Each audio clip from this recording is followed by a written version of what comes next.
Hey guys, my name is the Diamond Fox, and today I have my fan on, so you're probably going to be able to hear that. Anyway, today I've been wanting to do a settings guide for a while, to help new players, as in newer, just another game new.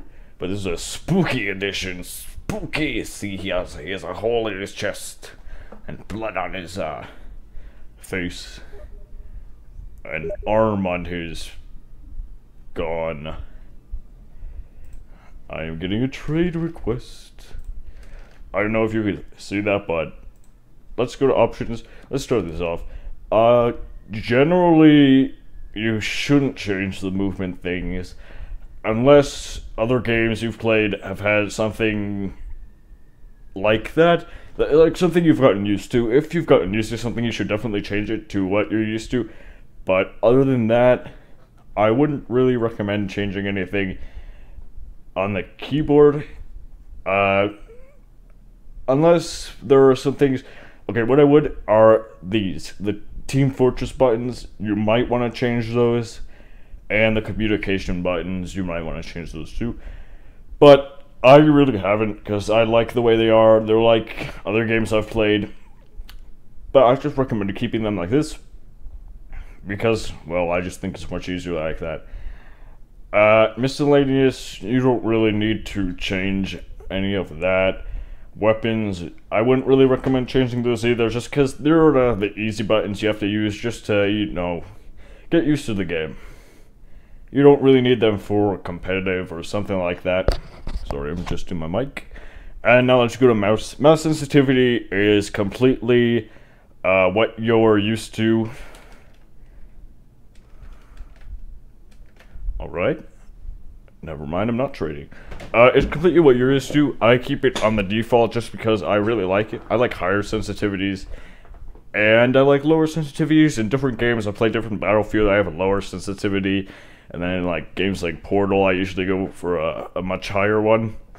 I just keep mine in the middle, because that's what I like. Mouse acceleration, I wouldn't recommend having that on at all. Completely turn off mouse acceleration. Now, mouse acceleration is when you first start off moving your mouse, it'll go faster for a short amount of time, and it'll automatically slow down. This just confuses you, and it makes those quick moments where you have to make a snap decision much harder to do. So, completely turn that off. Enable the gamepad. I don't see much people even using these settings. If you are, then it's pretty much the same thing, but it could be a bit different. I use mouse, I use keyboard, I use monitor, I use computer. This is what I use. It's the easiest, and this is what I go with. So again, mouse sensitivity, completely what you're used to. And by the way, you should get used to a mouse sensitivity that you're good with. Now, you might need to fiddle around with this, find out what your preferred sensitivity is. But I'm just keeping mine on regular, because I've gotten used to it in the hours upon hours I've played. Game volume, music volume. I have my headset volume on high, so that's why I turned mine down. These really just depend if you want to blow your ears out or not. I usually keep them on high, because, those ears, they need that blowout. Especially on Battlefield. It's just great. Now, sound quality, you should keep that on high. It won't really affect your game that much, but keep it on high. Now, speakers, this just depends on what you're listening to the game with, which doesn't really matter. Like, 2 speakers is what I have, or headphones, or blah blah blah. You just change this to what you're using. It'll just change the quality of the volume. And that's about it for the audio. So let's go to video. Resolution. I think we're getting a knock at my door. 1 second, I'll be right back. Hey guys, I'm back. And yes, that was a knock at my door. So, I'm sorry for that. Resolution. Let's get back onto it. Resolution is just basically changes Well, it can really affect your FPS. If you want to have a better FPS, turn it all the way down. I like to have a better FPS, so I turn mine to 1280 by 720. I used to have it higher, but, you know, I only get like 10 FPS difference. It's alright though.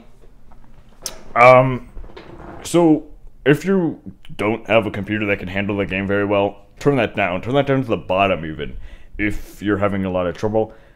Resolution just changes how good the game looks to a certain extent.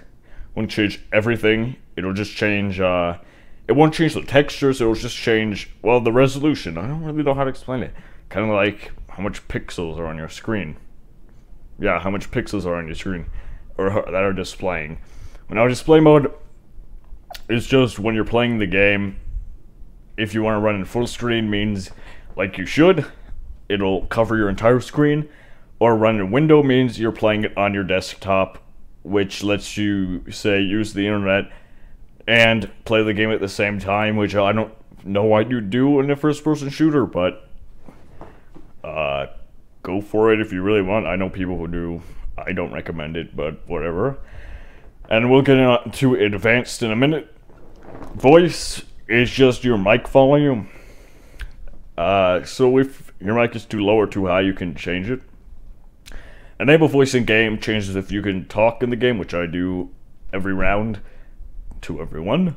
So I really like using my mic, never turn it off. Although you have to click V to talk, so I'm not just like talking the entire time. I'm not some annoying person. Test microphone lets you see if your microphone is working. Boost microphone gain.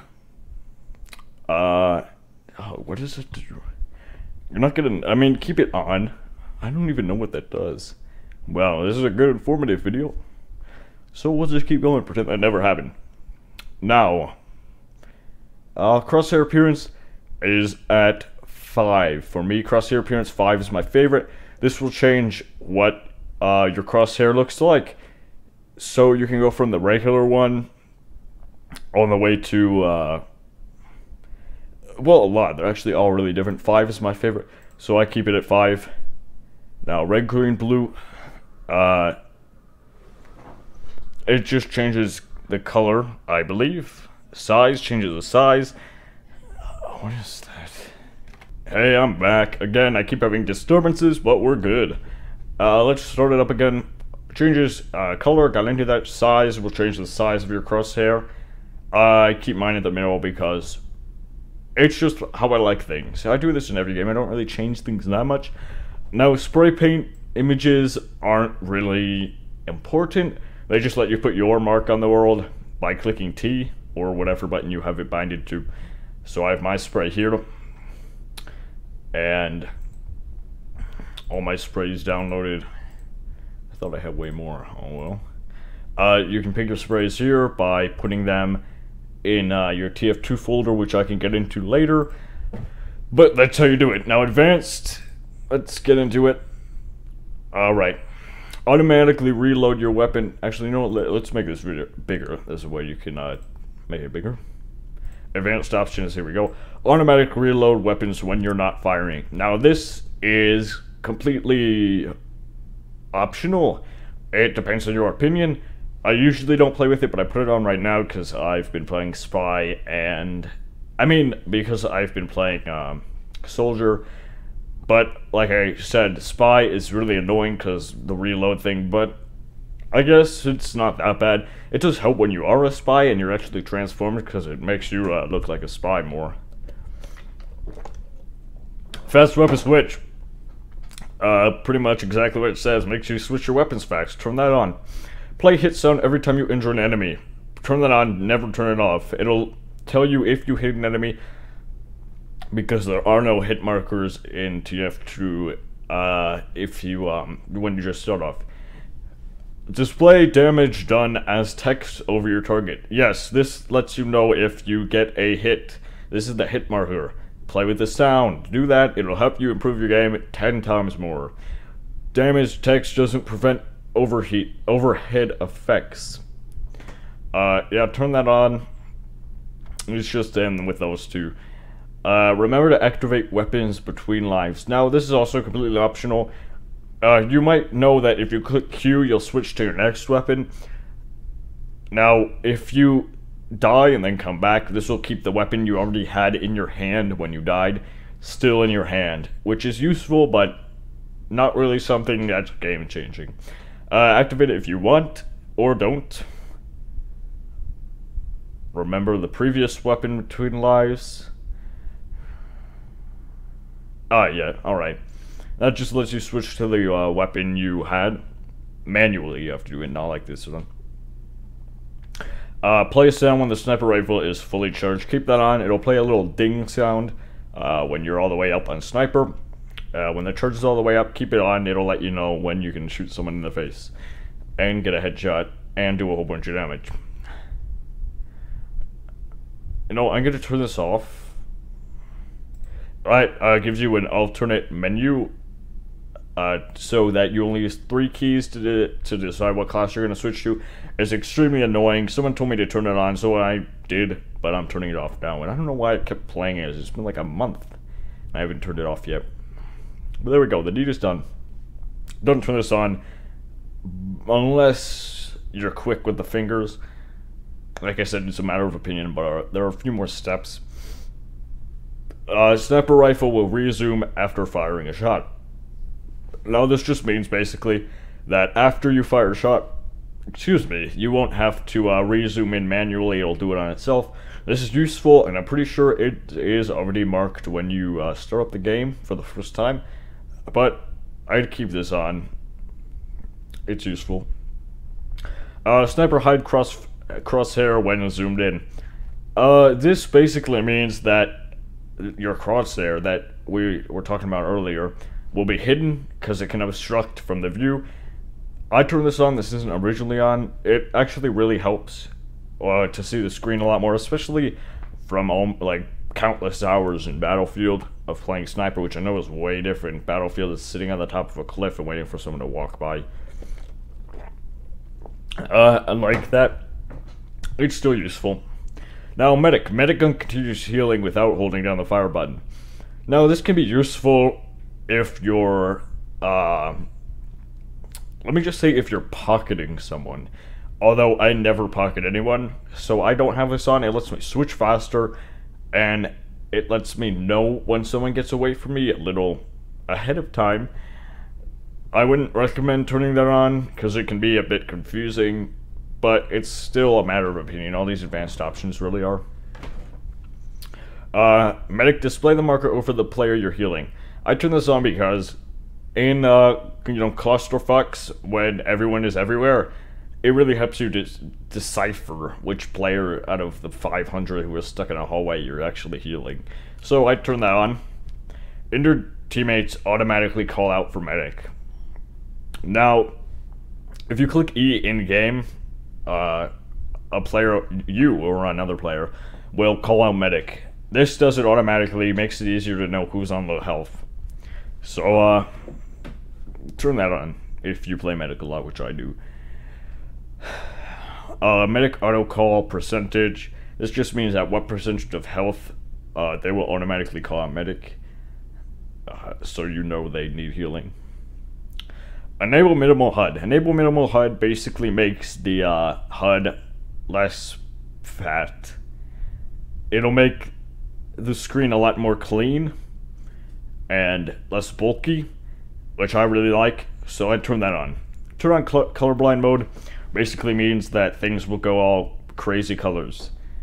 And no, I don't mean Pyroland. I mean, it'll just change the colors from things for people to easily see. A lot of people do turn colorblind mode on, but making YouTube videos, it isn't really helpful. Use advanced spectator HUD in tournament mode. Like, it's basically exactly what it says. Use advanced spectator HUD in tournament mode. So your spectator will be advanced in tournament mode. Show non-standard items on a selected player. So if you look at the loadout of players, it'll sometimes say, it'll show weapons if you click F. This will just show non-standard weapons, which it already does, so there's really no point to it. I mean, there is, but you can really do it easier. Or, it doesn't really say. I am a non-standard weapon. Alright. Use glow effects for payload objectives. It means exactly what it says. Use glow effect for payload objectives. On the objectives, it'll glow. Use the player model in the player class HUD. It'll show your player on the bottom left corner unless you change your HUD, which it might show in any other place. But this will... I just got an item. This will show the actual player model, actually what you look like. Hide HUD during freeze cam screenshots. So if you take a freeze cam screenshot, it will hide the HUD to make it look prettier. I should probably turn that on because I take a lot of screenshots. View model field of view. I can't believe I almost forgot this one. Turn it all the way up. If you do not have it all the way up, your game will be 10 times more hard. Seriously, you can see much more. It's great. Hide HUD. Oh, we went over this. When spectating, view the world from the eyes of a pyro. I'm not even going to talk about that one. Pyro vision border, disable that. It'll make it look less cool. Pyro vision border distortion. I don't really care. If you already disabled pyro vision border, it won't matter. Pyro vision skybox depth of field. Doesn't really matter. It does exactly what it says. Unless you don't know what pyro vision is, don't worry. It'll be like the second item you unlock. Enable roam vision when available. This basically means you can move around the map with the hardy Laurel. Yeah, alright. I'm on a great start. I actually don't know what that does. An only man versus machine? Is that an item? That's actually confusing me. I'll have to Google it. Post-death replay record time. This will replay your death cam, how long it'll take. That's pretty much it. Take event-based screenshots during replays. This will take event-based screenshots during replays. So if you're doing a replay and you want to take a screenshot, it'll be event-based. Pretty self-explanatory. Take high-resolution replay screenshots. When you take a screenshot during a replay, it'll be high-resolution. That's it. If you don't know what a replay is, I can make a video about that if you don't know. Max screenshots per replay. How many screenshots do you want to take per replay? Minimum time between screenshots, 5 seconds. Pretty self-explanatory. Replays are viewed from the eyes of a pyro. Don't do that. I mean, I love pyro vision, but it honestly makes the game less nice. I mean, and I don't mean that as in kind. Disable weather effects. Less graphically enhanced, I guess I'll say.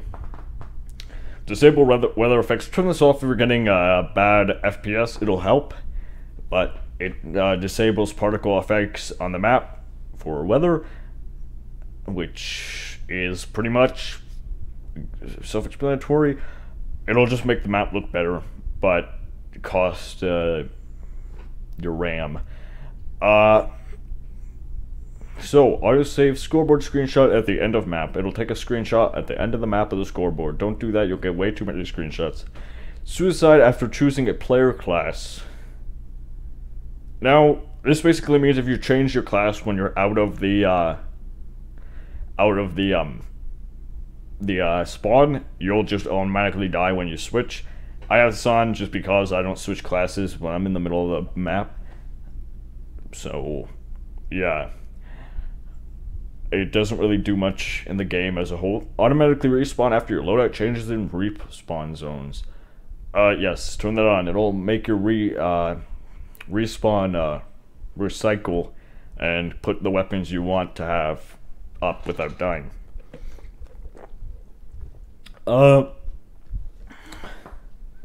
Draw view models. If unset, the first person view of your active weapons won't be drawn. Alright. Flip view models. Disable sprays. Now, disable sprays, flip view models, this is all to do with things you'll find later. This just has to do with your weapon view models in different situations. So I wouldn't really recommend touching those. They don't really do much in the grand scheme. Close the server browser after connecting to a server. Yeah, turn that on. It'll just be annoying if it stays up in the background.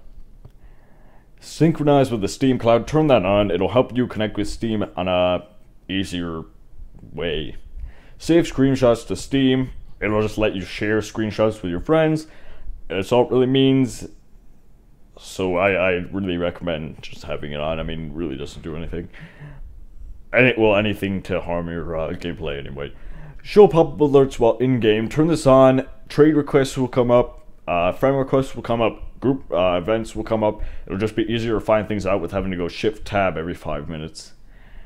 Show trade requests from anyone.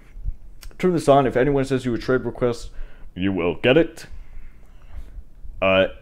From everyone. It'll be easier. Oops. Show community market info. This will show the community market info in game. It'll just update you on things, and those are pretty much all the advanced options. Like I said, keep this. Really doesn't do anything. Now, that's pretty much it. I haven't changed my HUD. I can go into that a little more at a different time, but it really doesn't matter in the grand scheme of things. Now, let's see what I got. I have new items.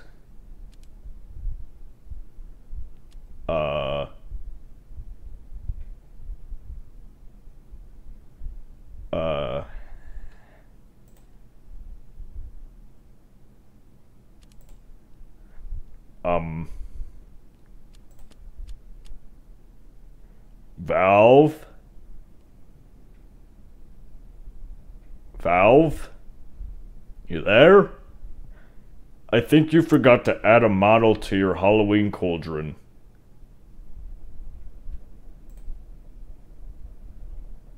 Valve? Valve?